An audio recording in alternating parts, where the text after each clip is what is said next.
कि उसको करना ही पड़ेगा।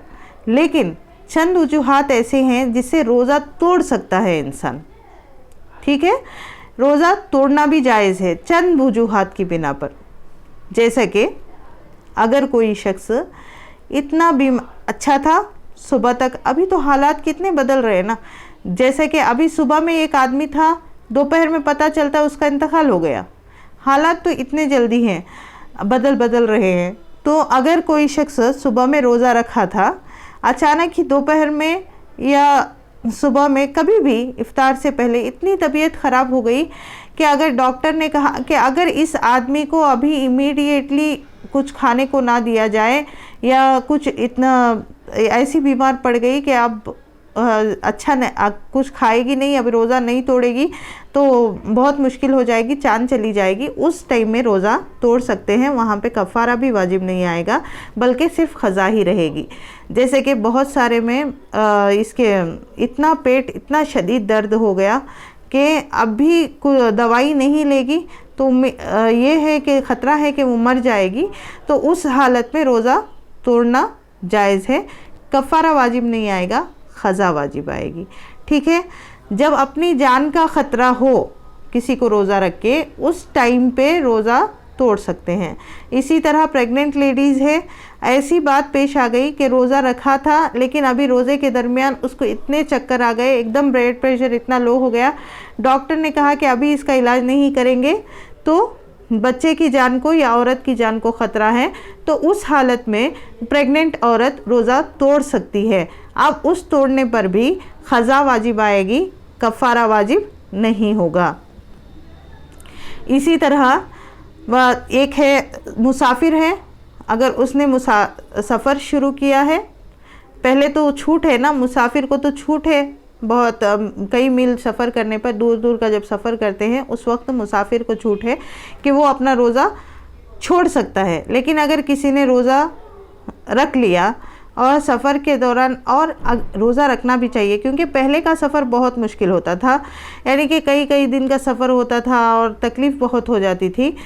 लेकिन अगर कोई सफ़र में ऐसी हालत हो गई कि रोज़ा किसी ने रख लिया इस उम्मीद से कि मैं वहाँ पर इफ़्तार तक पहुँच जाऊँगा, और वो रोज़े की हालत में इतनी ख़राब उसकी कंडीशन हो गई कि डॉक्टर्स ने सजेस्ट किया कि इसको अभी कुछ खा लेना चाहिए, सफ़र में है, तो उस टाइम पे वो रोज़ा तोड़ सकता है।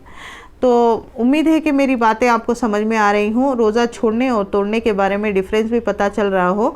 अभी मैं कफ़ारे के बारे में कुछ बात करना चाहूँगी।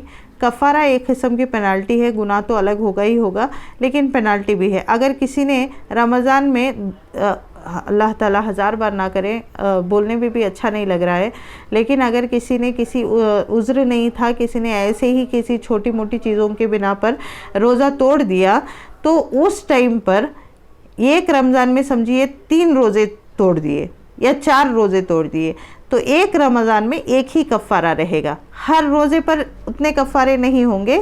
अभी कफ़ारा बहुत सारी चीज़ों से, इसी तरह हस्बैंड वाइफ मिल गए, है ना, फ़िज़िकल रिलेशन हो गया रमज़ान में रोज़े की हालत में, उस पर भी कफ़ारा ही आएगा।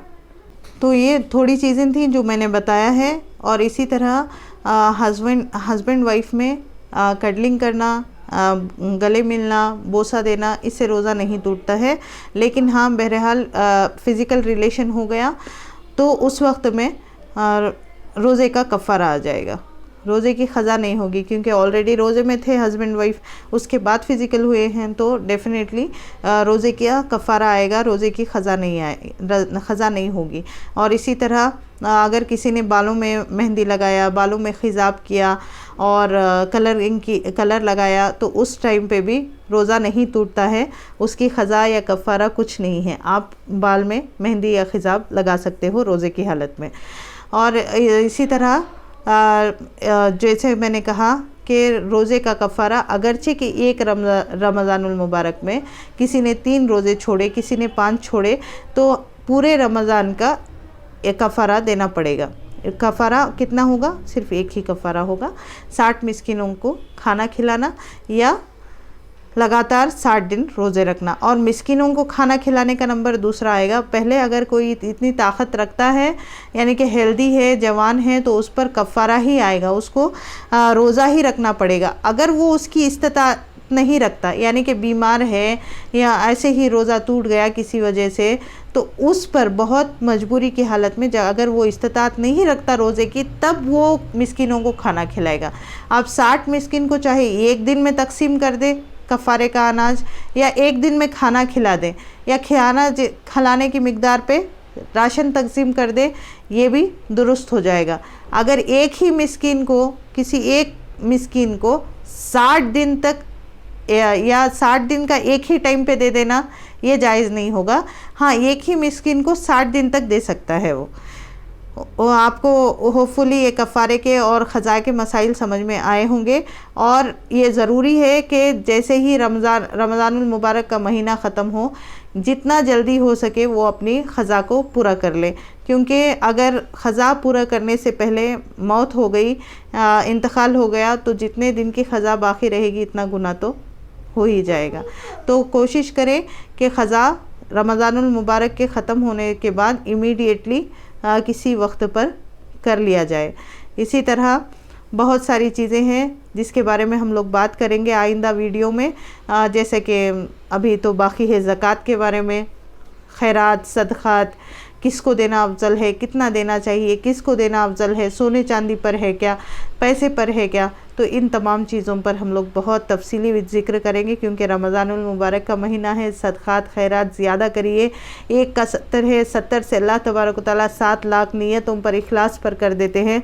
तो कोशिश करना ये है कि हमारे सदक़ात, हमारे खैरात बेहतरीन जगह पर जाए, और पहले उन ज़रूरतमंदों को दिए जो अपने करीबी हैं। इसके बारे में तफसीली ज़िक्र करेंगे।